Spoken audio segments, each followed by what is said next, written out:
I direct this message to nobody in particular. I am yet a lonely hermit who liveth by the merit and mercy of her lady nature, and must clear my conscience before my death. It was not always this way, though. A few years back in my life I had purpose, a true meaning to fulfill and to be fulfilled. Serving by the side of my great King Lear during a tragic and tortured life.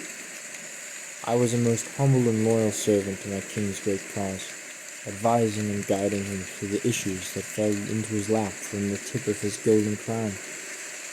Lear was a great man, yet as any man must be aware of when entering into such a position, the power was just too much for him, and it went to his head. Despite this unfortunate turn of events, Lear loved his daughters and only sought their acceptance and love as any loving parent would. I pleaded with him to let me remain in the true blank of thine eye, yet he would see no other way. If only he knew what future reality he would manifest himself. Lear did everything for his daughters, or at least the ones whom he thought loved him, I should say. He divided his estate between his eldest, gave them everything he possibly could have given them.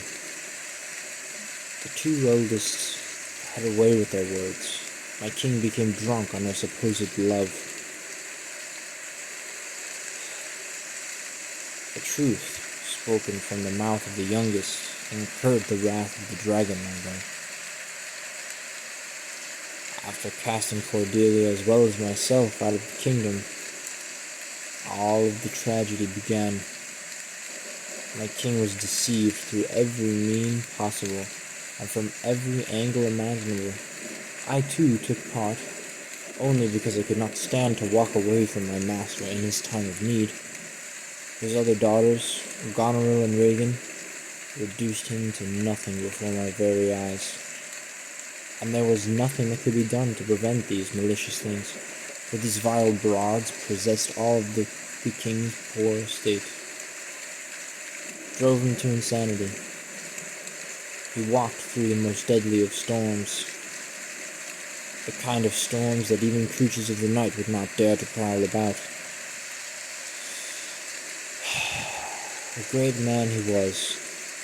He acted in accordance with his own internal sense of righteousness.